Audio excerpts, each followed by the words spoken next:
The neon glow of Las Vegas in 1984 painted everything in artificial light, promises of fortune, dreams of escape, and shadows that ran deeper than the desert night. Behind the glittering facades of the Strip's expanding empire lay an ecosystem governed by unwritten rules, where loyalty was currency and silence was survival. This is the story of 10 people who vanished in the span of a single week, leaving behind only whispers in the corridors of power and families who would spend decades searching for truth in a city built on illusion. What you're about to hear isn't just about missing persons. It's about the machinery of concealment, the weight of collective silence, and the human cost of protecting an empire where the house always wins, even when the game is life and death. Before we begin, we'd like to ask you to tell us your name and the city you're watching from. We love getting to know our audience. Also, please don't forget to give this video a like, share it with others, and subscribe to our channel. That way, we can keep bringing you more stories like this one. The desert wind carried more than sand across Las Vegas in the summer of 1984. It carried secrets, whispers, and the kind of dreams that could make or break a man before the sun set twice. Danny Morales felt that wind against his face as he stepped out of his beat-up Buick in the employee parking lot of the Golden Mirage Casino, a towering monument to excess that had risen from the desert floor just 3 years prior. Danny had been working security at the Golden Mirage for 18 months, long enough to understand that what happened on the casino floor was only half the story. The real business, the kind that kept the lights burning bright and the money flowing, happened in conversations that stopped when outsiders walked by, in handshakes that sealed deals worth more than most people made in a lifetime.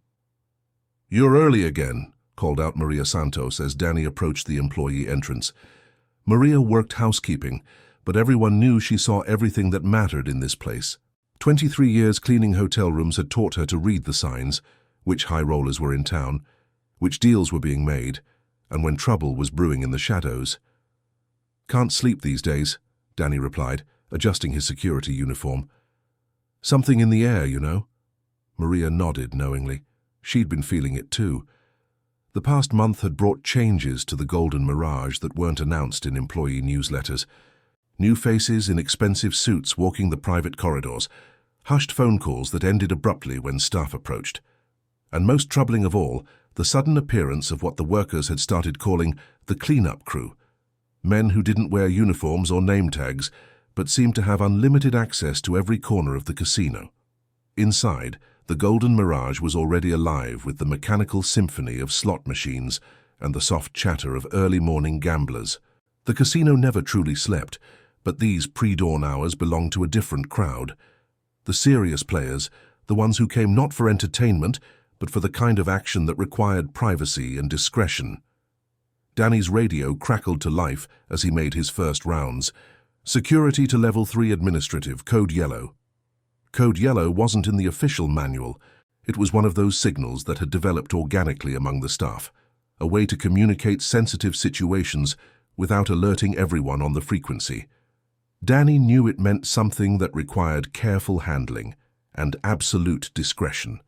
He took the service elevator to the 3rd floor, where the Golden Mirage's real business was conducted. Unlike the glittering public spaces below, the administrative level was all beige carpets and fluorescent lighting, designed for function rather than fantasy. The only decoration was a series of black and white photographs showing the casino's construction, rising from empty desert like a mirage made real. Tommy Benedetti was waiting outside the conference room, his usually confident demeanor replaced by something Danny had never seen before, genuine worry. Tommy ran day security, a Chicago transplant who'd arrived in Vegas with connections that guaranteed him a position of respect. He wasn't the kind of man who worried easily. "What's the situation, Tommy?" "We got a problem, Danny. A big one." Tommy lowered his voice even though the hallway was empty. "You know that high-stakes poker game that's been running upstairs all week?" Danny nodded. The private games on the penthouse level were legendary among the staff, the kind of action where a single hand could change lives. They attracted players from across the country, oil money from Texas, tech money from California, and old money from places that didn't advertise their wealth. Word is someone's been playing with marked cards, Professional operation, real sophisticated stuff. We're talking about close to $2 million in losses over the past month. The number hit Danny like a physical blow. $2 million was more money than he could properly comprehend, the kind of sum that could fund entire lives or just as easily end them. Who knows about this? That's where it gets complicated, Tommy said, running a hand through his graying hair. The information came from inside the game itself. Player named Richardson, some kind of oil executive from Houston, claims he's been tracking the patterns, says he can prove it. And the cheaters. 10 of them, all connected somehow. Some are dealers we've had on payroll for years, others are players who've been coming here regular. But here's the thing, they're not working alone. This goes deeper than just some dealers and players trying to make quick money. Danny felt the desert wind again, even though they were inside an air-conditioned building. How deep? Deep enough that Mr. Castellano called a special meeting for tonight. All department heads, plus some people I've never seen before. The kind of people who make decisions about more than just casino policy. Vincent Castellano was the Golden Mirage's general manager, a man whose authority extended far beyond the official organizational chart. He'd built his career understanding the delicate balance between legitimate business and the shadowy arrangements that made Las Vegas possible.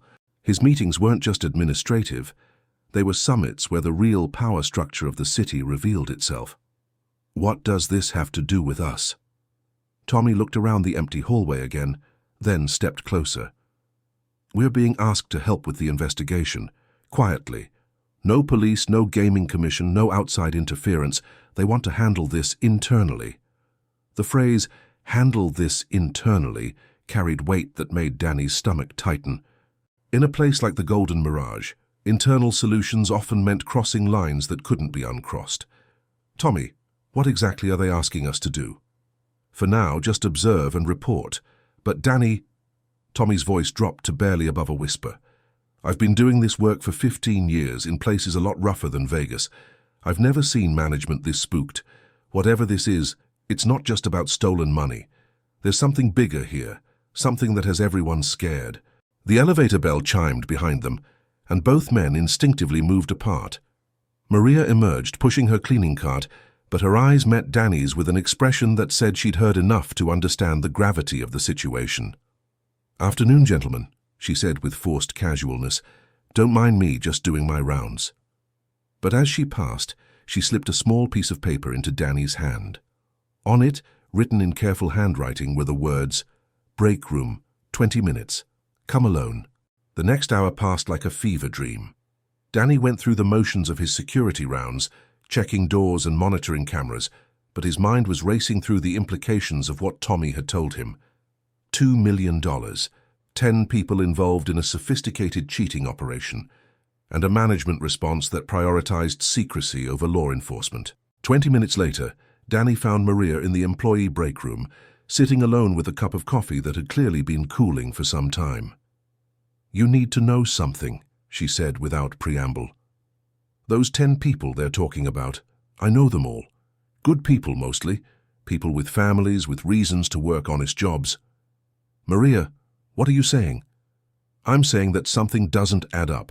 Rosa Delgado, she's been dealing cards here for 6 years, sends money back to her family in El Salvador every month, never misses a payment. You think she's suddenly going to risk everything for some complicated cheating scheme?" Danny sat down across from her. "Maybe people aren't always what they seem. Or maybe people become what they need to become when they're backed into a corner." Maria's voice carried the weight of 2 decades, watching human nature play out in the harsh light of casino reality. "I clean their offices, Danny. I see the paperwork they leave out, hear the phone calls they think nobody's listening to. Something's been building for months." "What kind of something?" "Pressure. Financial pressure. From above. The Golden Mirage isn't performing the way the investors expected. All that expansion, all those loans to build this place, the numbers aren't adding up. And when the numbers don't add up in a business like this, people start looking for solutions that don't appear in accounting textbooks." The implication hit Danny immediately. "You think the cheating accusation is..." "I think 10 people are about to become scapegoats for problems much bigger than marked cards, and I think the kind of people who built this place don't leave loose ends untied." Outside, the Nevada sun was beginning its descent toward the desert horizon, painting the sky in shades of orange and red that reminded Danny of warnings he'd learned to heed during his time in the military. Beautiful and dangerous, demanding respect and careful navigation. His radio crackled again. "All security personnel to conference room C, immediate response required." Maria's eyes met his across the break room table. "Be careful, Danny. Whatever they're about to ask you to do, remember that some bridges can't be uncrossed." As Danny walked toward what he suspected would be a meeting that would change everything, he carried with him the image of 10 faces, dealers and players, people with families and bills and dreams that had brought them to this artificial oasis in the desert. In 12 hours, those faces would become the center of a mystery that would haunt Las Vegas for decades. The Golden Mirage's lights burned bright against the gathering darkness, promising fortune and excitement to the thousands of visitors who would arrive that evening. But in the administrative corridors where the real business was conducted, a different kind of game was beginning, one where the stakes were measured not in money but in lives, and where the house always won, no matter the cost. The desert wind continued to blow, carrying with it the first whispers of a silence that would soon blanket 10 lives, 10 families, and a truth too dangerous for the neon-bright world of Las Vegas to acknowledge. Conference Room C occupied a corner of the Golden Mirage's 3rd floor, its windows offering a panoramic view of the Strip's glittering expanse. But the heavy curtains were drawn tight, creating an atmosphere of secrecy that made the spacious room feel claustrophobic. Danny arrived to find the usual hierarchy of casino management arranged around an oval table. But tonight there were new faces, men in expensive suits who carried themselves with the quiet authority of people accustomed to making decisions that shaped entire industries. Vincent Castellano sat at the head of the table, his silver hair perfectly styled despite the late hour. To his right was Anthony Ricci, the casino's operations director, a man whose reputation for solving difficult problems had made him indispensable to the Golden Mirage's success. But it was the stranger sitting to Castellano's left who commanded the room's attention, a tall, lean man with cold eyes who had been introduced only as Mr. Morrison from corporate. "Gentlemen," Castellano began, his voice carrying the weight of 20 years navigating the treacherous waters of Las Vegas business, "we have a situation that requires immediate and decisive action. As you know, we've discovered evidence of a sophisticated cheating operation that has cost this establishment nearly $2 million over the past month." Danny felt Tommy tense beside him. The other security personnel, 6 men total, sat in uncomfortable silence, waiting to understand their role in whatever was about to unfold. Morrison leaned forward, his voice calm, but carrying an undertone that made everyone listen carefully. "What Mr. Castellano hasn't told you is that this situation extends far beyond simple theft. Our investigation has revealed connections to organized crime families in Chicago and Kansas City, money laundering operations that could expose this casino to federal investigation, and political ramifications that could threaten gaming licenses throughout Nevada." The words hung in the air like smoke, dense and suffocating. Danny had spent enough time in the military to recognize when a briefing was building toward an order that no one wanted to give or receive. "The 10 individuals we've identified as participants in this scheme possess information that could destroy not just the Golden Mirage, but the entire network of legitimate businesses that depend on this casino's success," Morrison continued. "We're talking about the livelihoods of 3,000 employees, the investments of pension funds and insurance companies, and the economic stability of Las Vegas itself." Anthony Ricci opened a manila folder and began distributing photographs around the table. Danny recognized the faces immediately.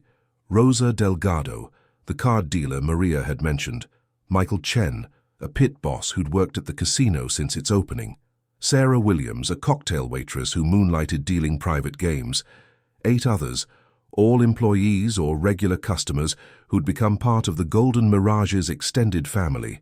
"These people have made choices that put everyone in this room at risk," Ricci said, his Brooklyn accent becoming more pronounced as his voice hardened.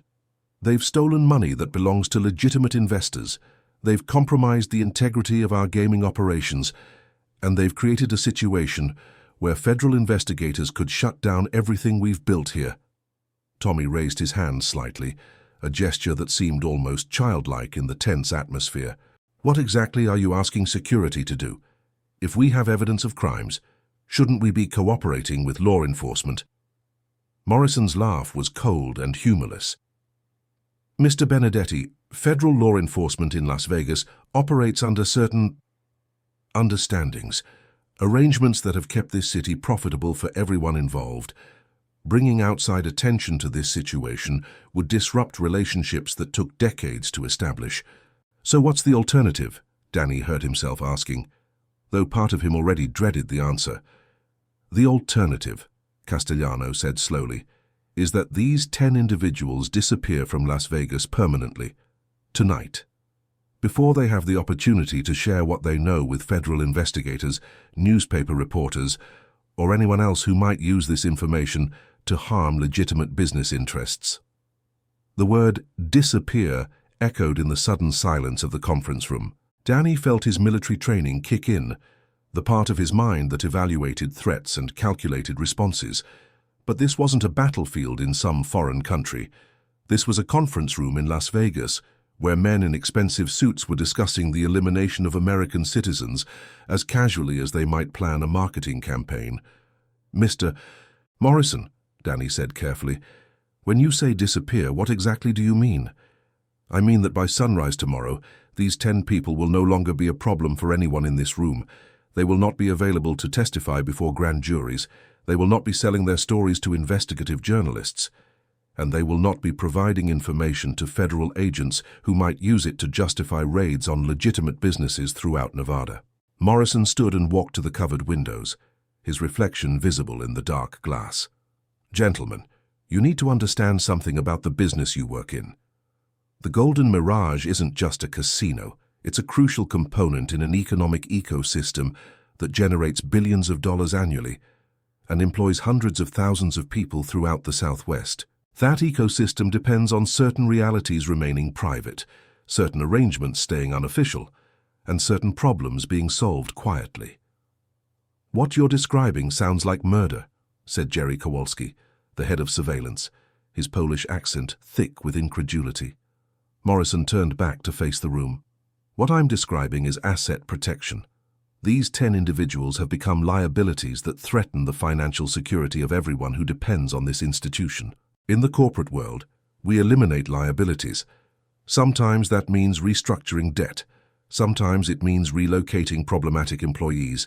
And sometimes it means making difficult decisions about people who have chosen to become enemies of legitimate business interests. Danny's mind raced through the implications. And if we refuse to participate? Then you'll be looking for new employment in a city where your former colleagues will ensure that no legitimate establishment will hire you, Ricci answered bluntly. But that's assuming you're allowed to leave Las Vegas with your knowledge of tonight's conversation intact. The threat was unmistakable. Danny looked around the table at his fellow security officers, seeing his own fear and moral conflict reflected in their faces. These were working men with families and mortgages, people who'd taken casino security jobs because they offered steady pay and decent benefits, not because they wanted to become accessories to what Morrison was proposing. How exactly would this asset elimination be accomplished? Tommy asked, his voice barely audible. Morrison returned to his seat and opened his own folder, revealing what appeared to be architectural drawings and topographical maps. The Mojave Desert offers numerous isolated locations where problematic assets can be stored permanently without risk of discovery. Our research indicates several abandoned mining sites within driving distance of Las Vegas, locations that were excavated decades ago and subsequently forgotten by all relevant authorities. You're talking about burying people alive, Danny said, his military training giving him the courage to name what others couldn't. I'm talking about solving a business problem using the resources available to us, Morrison replied coldly. The specific methodology is less important than the result, the permanent elimination of a threat to the economic stability of legitimate enterprises throughout southern Nevada. Castellano leaned forward, his face showing the strain of a man caught between corporate demands and personal conscience. Gentlemen, I want you to understand that this decision wasn't made lightly. We've explored every alternative, relocation assistance, financial incentives for silence, even negotiations with federal authorities. None of these options provide the level of security that our investors require. What about their families? Maria's voice echoed in Danny's memory, her concern for Rosa Delgado's children back in El Salvador. Their families will receive generous compensation packages, Ricci answered. Life insurance policies will be activated, outstanding debts will be settled, and arrangements will be made to ensure that dependents are financially secure. From their perspective, their loved ones will have died in tragic accidents, car crashes, heart attacks, incidents that generate sympathy rather than suspicion. The casual cruelty of the statement hit Danny like a physical blow. These men were discussing the destruction of 10 families as if they were calculating tax write-offs. When? Tommy's question came out as barely a whisper. Transportation will arrive at 2 a.m., Morrison answered. Each of the 10 targets will be collected from their homes or workplaces using standard casino courtesy vehicles. They'll be told that management wants to discuss generous settlement packages for their cooperation in resolving the cheating investigation. By 4 a.m., they'll be at the designated location in the desert. By sunrise, the problem will be permanently resolved. Danny felt the room spinning around him. In 6 hours, 10 people would be driven into the Nevada desert under false pretenses. By dawn, they would be dead, buried in abandoned mine shafts, their families left to mourn what they believed were tragic accidents. "What's our specific role?" Jerry asked, though his voice suggested he already regretted the question. "Security personnel will accompany the transportation teams to ensure that the targets remain calm and cooperative during the journey," Morrison explained. "Your presence will provide reassurance that this is a legitimate business meeting rather than something else.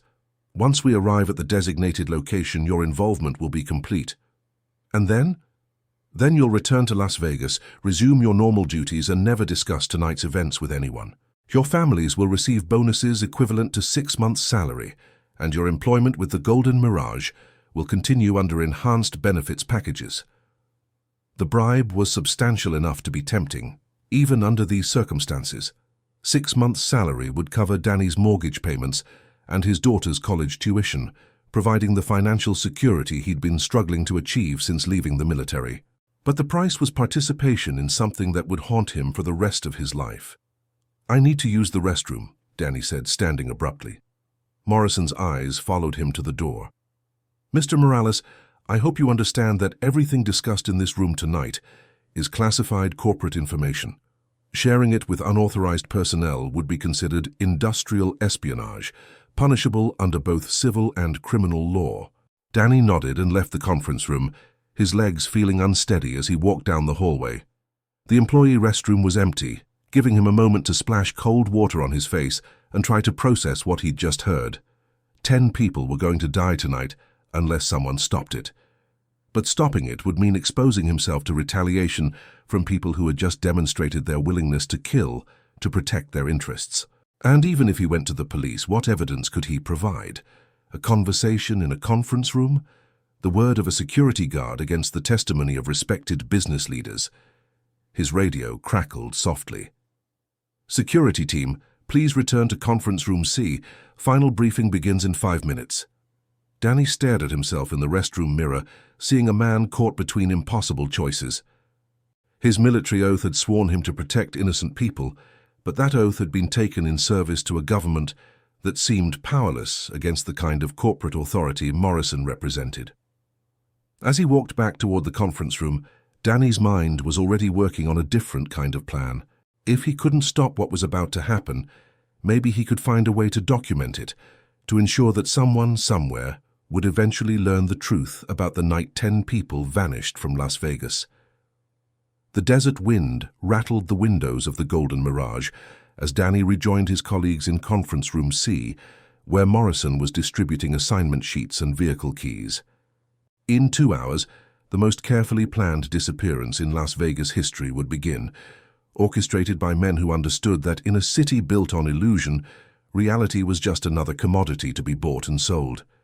The only question was whether anyone would have the courage to ensure that the truth, like the desert wind, would eventually find its way to the surface.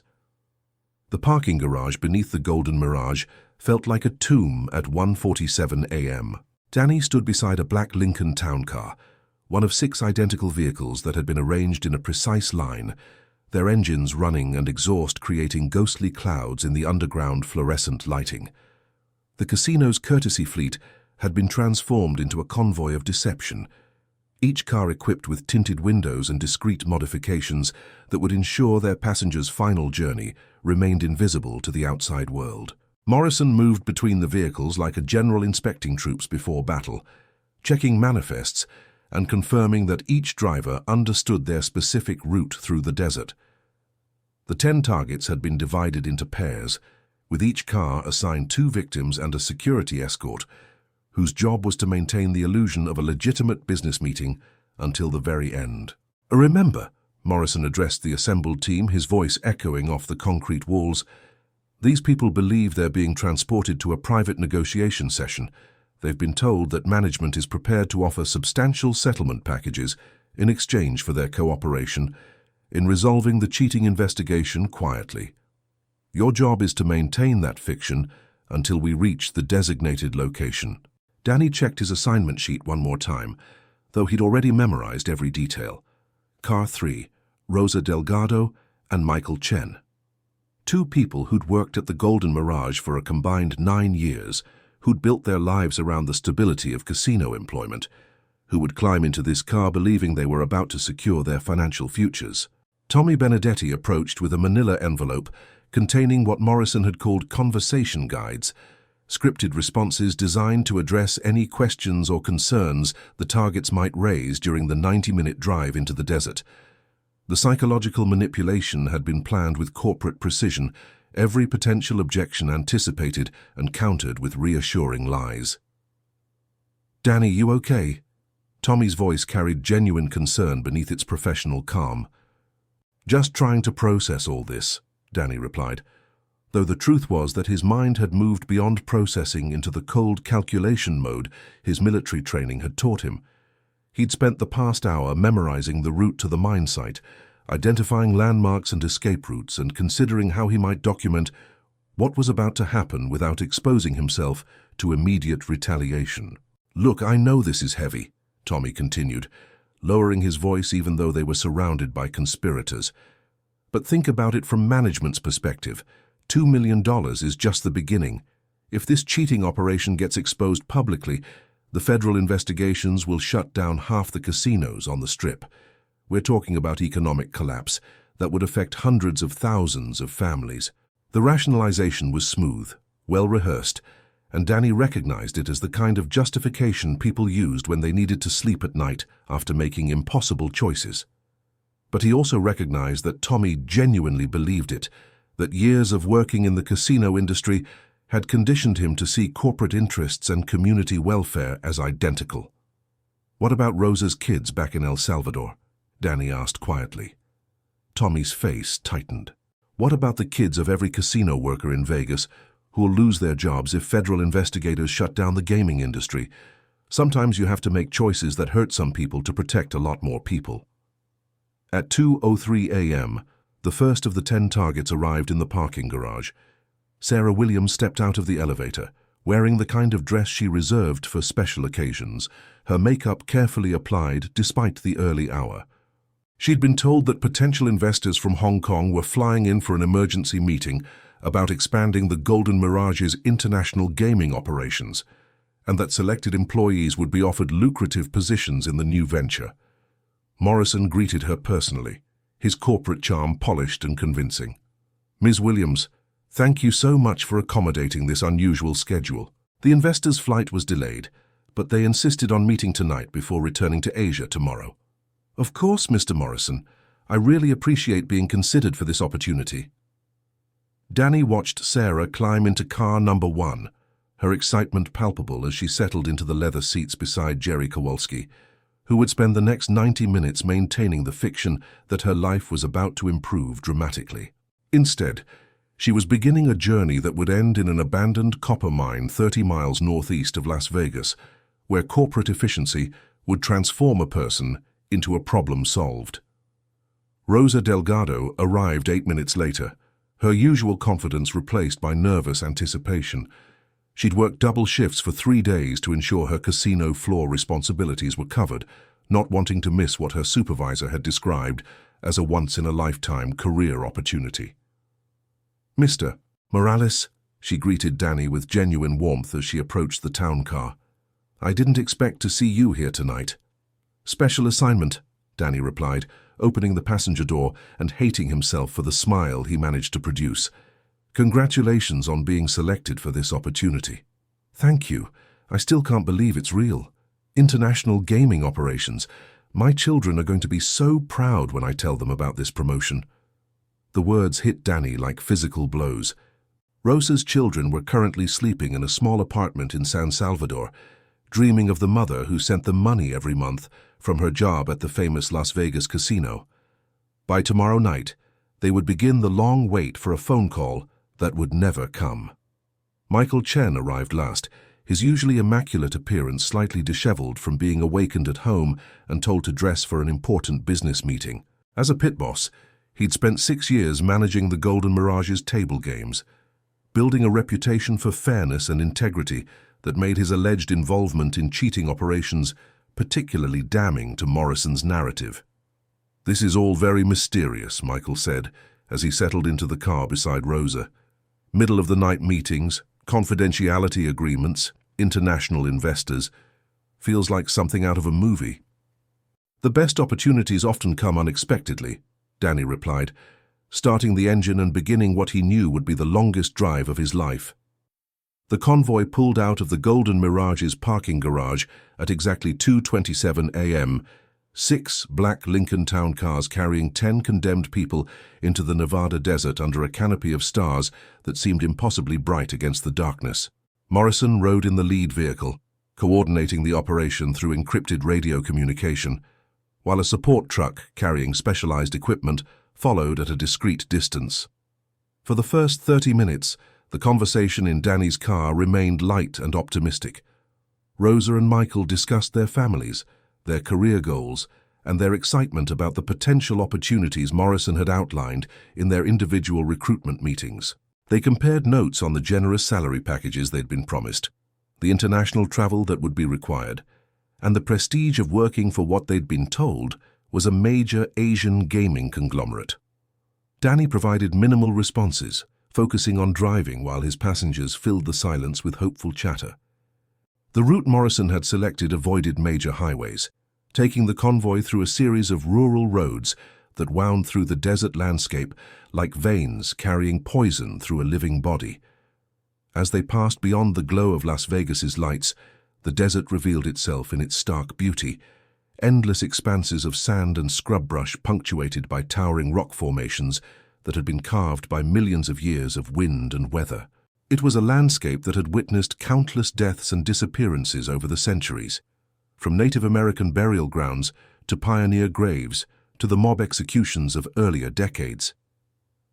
"Mr. Morales," Rosa said, as they crested a hill that offered a panoramic view of the valley below, "can I ask you something personal?" "Of course. Do you ever think about what your life might have been like if you'd made different choices? If you'd stayed in the military, or moved to a different city, or chosen a completely different career?" The question struck Danny as tragically prophetic. "Sometimes." "Why do you ask?" "I've been thinking about it a lot lately, about all the decisions that led me to this moment, sitting in this car, about to start a new chapter of my life. It feels like everything I've ever done was preparing me for this opportunity." Danny's hands tightened on the steering wheel. "What would you have done differently?" "Nothing," Rosa replied without hesitation. "Every choice I made, every hardship I endured, it all led me to this chance to provide a better life for my children. I wouldn't change anything." In the rearview mirror, Danny could see Michael nodding in agreement. "I feel the same way. Even the difficult times, the financial struggles, the uncertainty, it all brought me to this moment. Sometimes I think life has a way of testing us before it rewards us." The cruel irony of their optimism was almost unbearable. These people had spent their adult lives working toward financial security and professional advancement, and now their hopes were being used as psychological weapons to ensure their compliance in their own destruction. At 3:15 a.m., Danny's radio crackled with Morrison's voice. "All units, we're approaching Checkpoint 1. Maintain standard speed and spacing." Checkpoint 1 was the abandoned gas station that had been closed since the 1970s, its broken windows and graffiti-covered walls marking the boundary between civilization and the empty expanse where corporate problems could be permanently solved. Morrison's convoy had rehearsed this route 3 times over the past week, timing each segment to ensure they would arrive at the mine site precisely at 4 o'clock a.m. when the desert darkness would provide maximum concealment for their activities. "Are we almost there?" Michael asked, checking his watch and realizing they'd been driving for nearly an hour. "About 30 more minutes," Danny replied, though he knew the actual destination was only 15 minutes away. Morrison's schedule included time for what he'd euphemistically called preparation procedures, the interval during which the 10 targets would be transitioned from hopeful job candidates to helpless victims. "This is quite a remote location for a business meeting," Rosa observed, looking out at the increasingly desolate landscape. "I hope the investors don't have trouble finding it." "They're very familiar with Nevada geography," Danny said, hating how easily the lies came to him. "International business people often prefer private locations for sensitive negotiations." But he could see Rosa's expression changing in the rearview mirror, her excitement beginning to give way to concern as the reality of their isolation became impossible to ignore. Michael had stopped making conversation entirely, his businessman's instincts finally recognizing that something about this situation didn't align with legitimate corporate behavior. "Mr. Morales," Rosa said carefully, "I'm starting to feel uncomfortable about this. Could you please explain exactly where we're going?" Danny felt the moment of truth approaching like an oncoming train.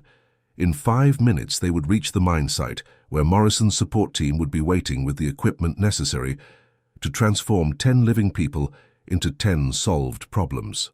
He could continue the deception until the very end, following orders and protecting his own family's financial security, or he could make a choice that would change everything.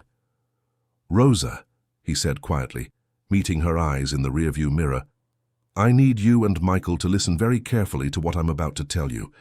The radio crackled again. "All units, final approach begins now. Maintain radio silence until arrival." Danny reached down and turned off his radio, an action that would be noticed within minutes but would give him a brief window to act. "The people who arranged this meeting tonight, they're not offering you job opportunities. They're planning to kill you." The words hung in the car like smoke, dense and choking.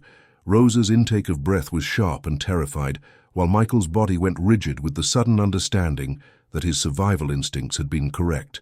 "What are you talking about?" Michael demanded, though his voice suggested he already believed Danny's warning.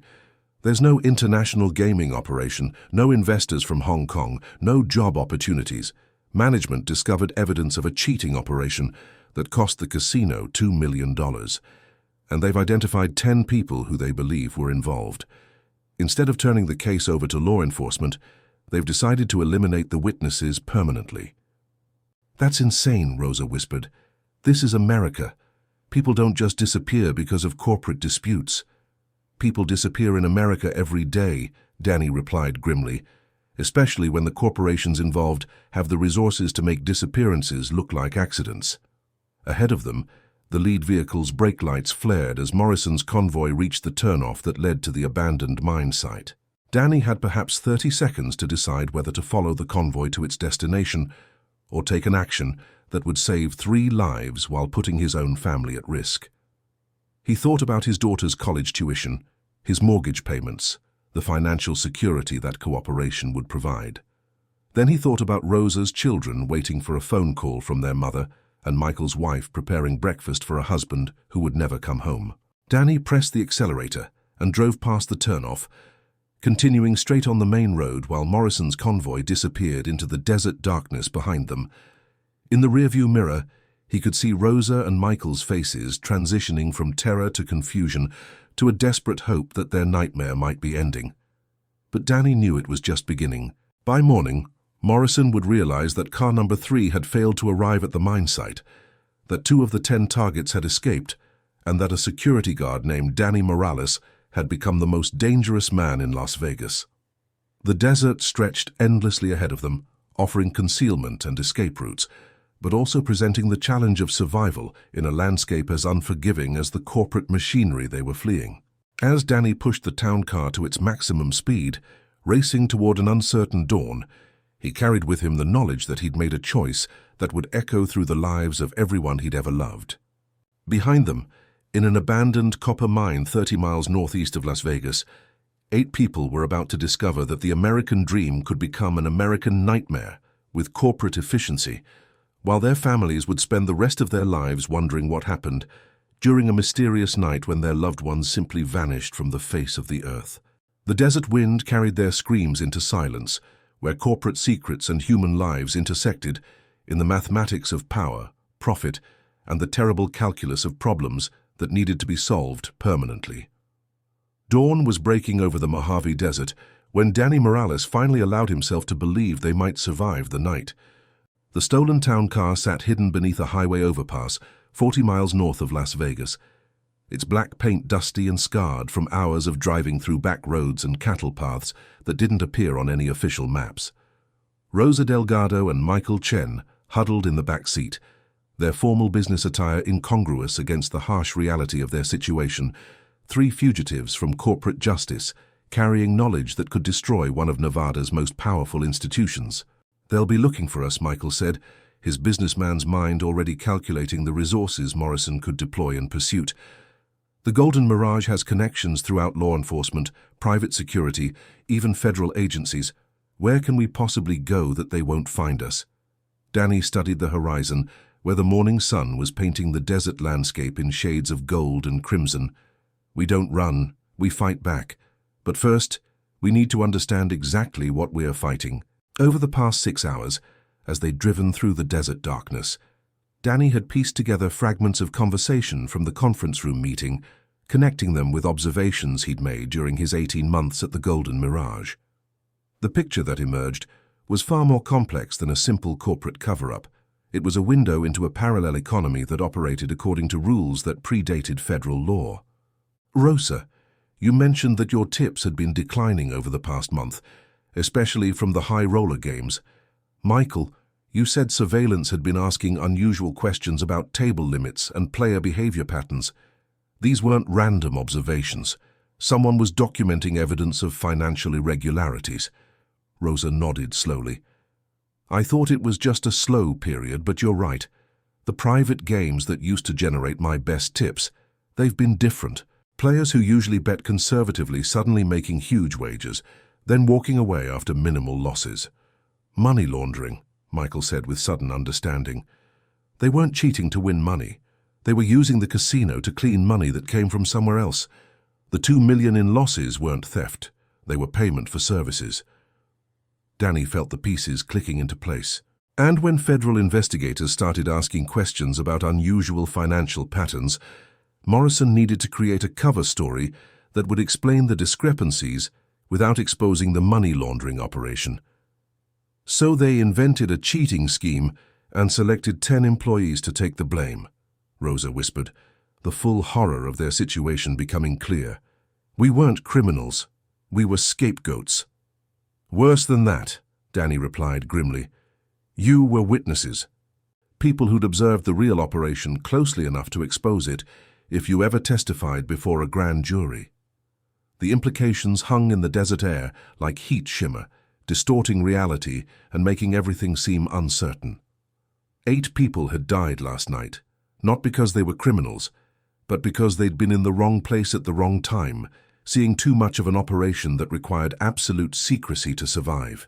Danny's military training had taught him that intelligence was the most valuable weapon in any conflict, and right now they possessed information that Morrison would kill to suppress. But information was only powerful if it could be transmitted to people capable of acting on it, and that required resources they didn't currently possess. "We need to get word to someone outside Morrison's sphere of influence," Danny said. "Federal law enforcement, investigative journalists, someone with the authority and independence to pursue this story." "Who?" Michael asked. "Morrison said they have arrangements with federal authorities. If that's true, how do we know who we can trust? Rosa had been quiet during this exchange, but now she spoke with a determination that surprised both men. My cousin Elena works for the Las Vegas Review-Journal. She's been covering casino industry stories for 5 years, and she's always complaining that management won't let her investigate the real corruption because of advertising pressure. Would she believe you? More importantly, would she be willing to risk her career to pursue a story this dangerous? Elena lost her husband in a construction accident 3 years ago. The insurance company claimed it was worker negligence, but Elena found evidence that the contractor had ignored safety regulations to meet casino construction deadlines. She's been looking for a way to expose the connections between corporate power and cover-ups ever since. Danny nodded. Then we need to get you to a phone somewhere Morrison's people won't be monitoring communications. But even as he said it, Danny realized the magnitude of the challenge they faced. Morrison's resources were vast, and his motivation was absolute. The survival of a multi-billion-dollar operation that employed thousands of people and generated millions in tax revenue. Against that, they had only their testimony and whatever physical evidence they could gather to support their claims. There's something else we need to consider, Michael said hesitantly. The 8 people who didn't escape last night. Their families are going to be told that they died in accidents. Car crashes, heart attacks, random tragedies that generate sympathy instead of suspicion. If we come forward with our story, we'll be forcing those families to learn that their loved ones were actually murdered. The ethical complexity of their situation was staggering. Exposing the truth would bring justice for 8 victims, but it would also transform the grief of 8 families into a far more traumatic knowledge. Parents who believed their children had died in accidents would learn they'd been executed as part of a corporate conspiracy. Spouses who'd found comfort in the randomness of tragedy would discover their partners had been systematically eliminated. We can't make that choice for them, Rosa said firmly. They deserve to know the truth, even if it's harder to bear than the lies. Danny started the car, decision crystallizing in his mind. There's a truck stop about 20 miles from here. It'll have payphones and enough traffic that we can blend in while making contact with your cousin. As they drove through the desert morning, Danny found himself thinking about the night shift workers who were currently discovering that 8 of their colleagues hadn't reported for duty. Security supervisors would be making discreet phone calls, trying to determine why experienced employees had suddenly failed to show up for work without explanation. By afternoon, the first accident reports would begin filtering through news channels, carefully crafted stories of random tragedies that would explain the sudden absence of people who'd been alive and hopeful just 12 hours earlier. The truck stop emerged from the desert heat like a mirage, a cluster of buildings and fuel pumps surrounded by 18-wheelers whose drivers were hauling cargo across the southwestern United States. For Danny, it represented the first step in a plan that would either expose one of the most sophisticated corporate conspiracies in American history or get them all killed in the attempt. Rosa approached the payphone booth with the caution of someone who understood that every word of the coming conversation could determine whether she lived or died. Danny and Michael positioned themselves near the coffee shop entrance where they could observe the parking lot while appearing to be ordinary travelers taking a morning break. Elena, it's Rosa. I need to see you immediately, and it's a matter of life and death. No, I can't explain over the phone, but I have information about a story that could make your career. The casino industry, corruption that goes all the way to the top. Can you meet me somewhere private, somewhere away from the newspaper offices? The conversation continued for several minutes, Rosa's voice becoming increasingly urgent as she tried to convey the gravity of their situation without revealing details that could be overheard by other customers or worse, intercepted by surveillance systems that Morrison might have activated. When Rosa finally hung up, her face showed both relief and terror. She'll meet us, but not until tonight. Elena says the newspaper received a strange phone call this morning, someone claiming that several casino employees had been involved in a federal investigation and warning that any stories about missing persons could interfere with ongoing law enforcement operations. Danny felt ice forming in his stomach. Morrison was already moving to control the narrative, using the threat of federal interference to discourage media attention while his people worked to eliminate any remaining witnesses. Where's the meeting? Desert View Cemetery, 9 p.m. Elena says it's isolated enough for privacy, but public enough that anyone watching would assume we're visiting graves. The irony wasn't lost on any of them. They would be meeting in a graveyard to discuss 8 people who'd been secretly buried in the desert, while trying to avoid joining them in unmarked graves.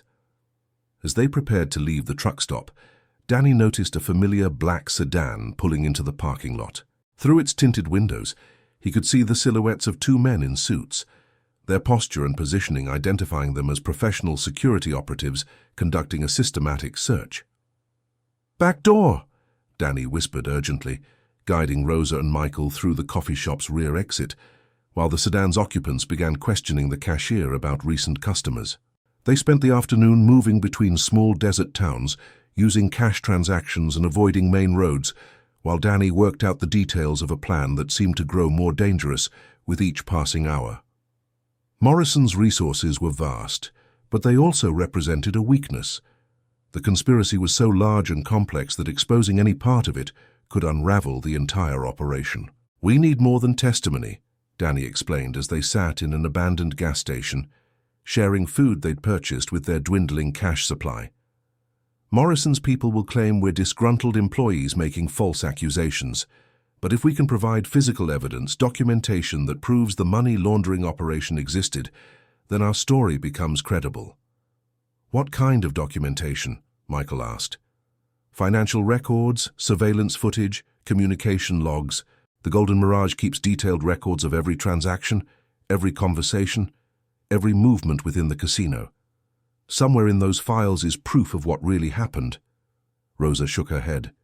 "Those records are kept in secured areas that require authorization codes and biometric identification.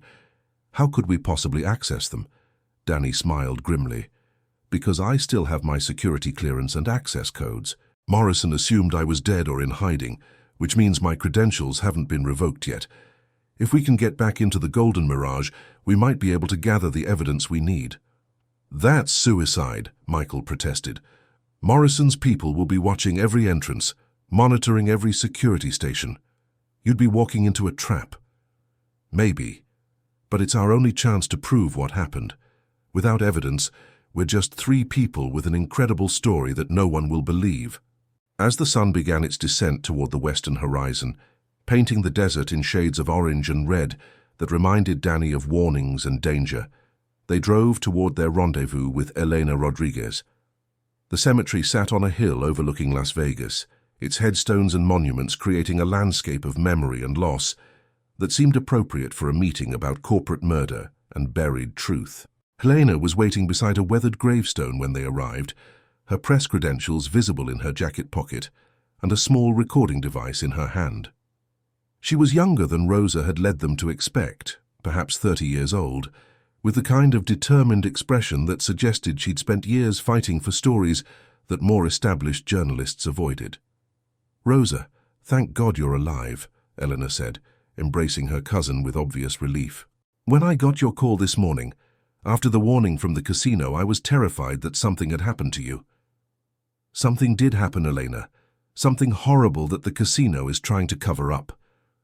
Over the next 2 hours, sitting among the graves of Las Vegas's forgotten residents, Rosa, Michael, and Danny told Elena the complete story of the previous night's events. They described Morrison's conference room briefing, the transportation to the desert, the moment when Danny had realized he couldn't be party to mass murder, and the desperate escape that had saved their lives while condemning 8 others to death. Eleanor listened without interruption, her recorder capturing every detail while her journalist's instincts evaluated the credibility of their claims. When they finished, she sat in silence for several minutes, processing information that could either make her career or end her life. "I believe you," she said finally. "Everything you've described fits patterns I've been investigating for months. Unusual financial flows, federal investigations that suddenly get dropped, employees who disappear after asking uncomfortable questions. But believing you and proving your story are two different things. That's why we need to get back into the golden mirage, Danny explained. The evidence is there in their computer systems and surveillance archives. If I can access those records, we'll have documentation that proves the money laundering operation existed. And if you get caught? Then there will be 3 more tragic accidents in Las Vegas, and the story dies with us. Elena nodded slowly. Then we need backup plans. Insurance policies that ensure the truth comes out, even if Morrison's people succeed in eliminating all the witnesses. She opened her briefcase and removed a collection of manila envelopes, each containing copies of documents, photographs, and recorded statements that represented months of investigative work into casino industry corruption.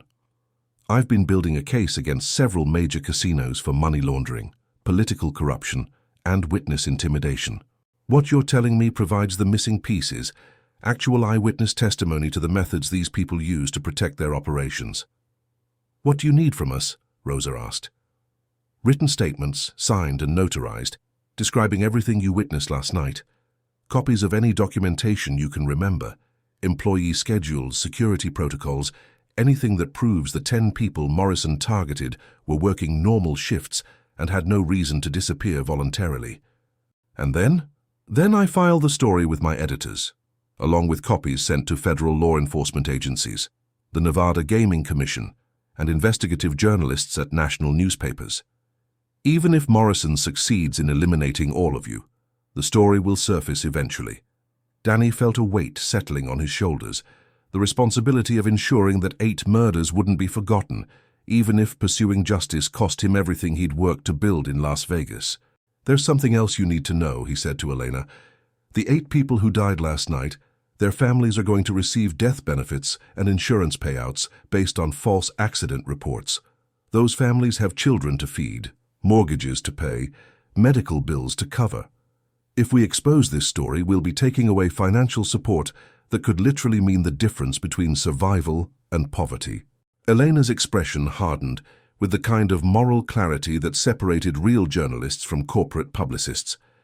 Those families deserve to know how their loved ones really died, and they deserve justice more than they deserve blood money from the people who murdered them. Besides, if Morrison's operation is as large as you suggest, the government will eventually seize enough assets to compensate the victims' families properly. As midnight approached, they finalized their plans with the precision of military strategists, planning an assault on an enemy stronghold. Danny would attempt to infiltrate the Golden Mirage's security systems during the early morning hours when staffing was minimal, and Morrison's surveillance teams were focused on external threats rather than internal security breaches.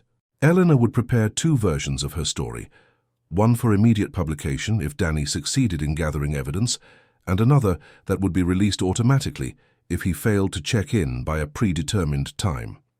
The dead man's switch approach would ensure that Morrison's victory would be Pyrrhic, exposing the conspiracy even if it cost the lives of everyone involved in revealing it. Rosa and Michael would remain in hiding, serving as backup witnesses if Danny's infiltration attempt triggered a response that required additional testimony to corroborate Elena's reporting. One more thing, Elena said as they prepared to separate.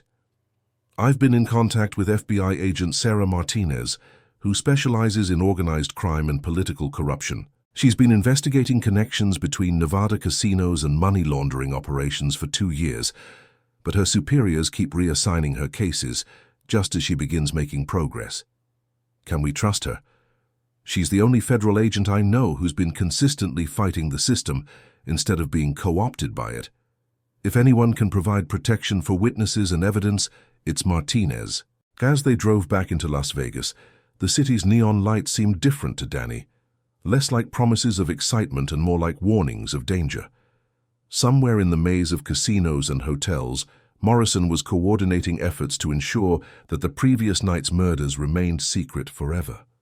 Security teams were monitoring highways and airports, financial investigators were tracing credit card transactions and bank account activity, and corporate lawyers were preparing legal strategies to discredit any witnesses who might surface.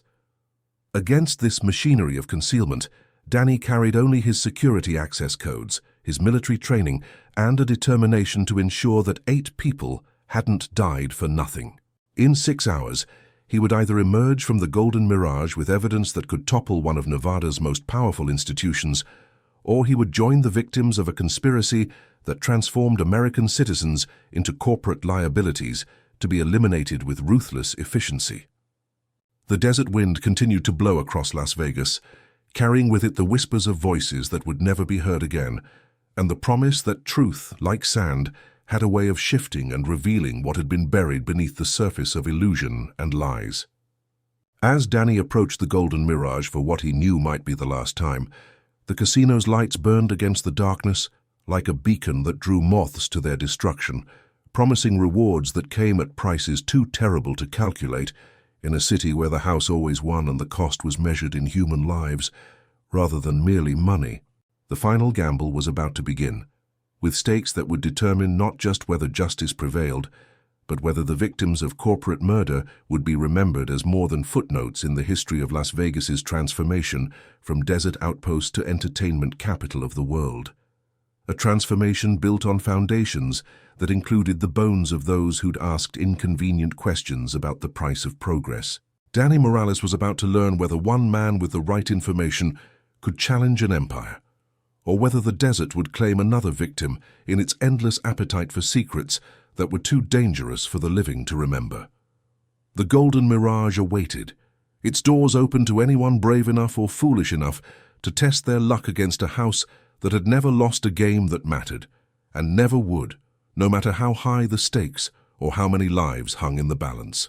Truth and justice were about to go all in against power and money, in a final hand that would determine the fate of 8 souls and the future of a city built on the principle that in America, anything could be bought, sold, or buried, deep enough to be forgotten forever. This dramatization is based on real events, but some details have been changed to protect the privacy of those involved. The purpose is educational, showing how seemingly minor conflicts can escalate when dialogue and understanding are abandoned.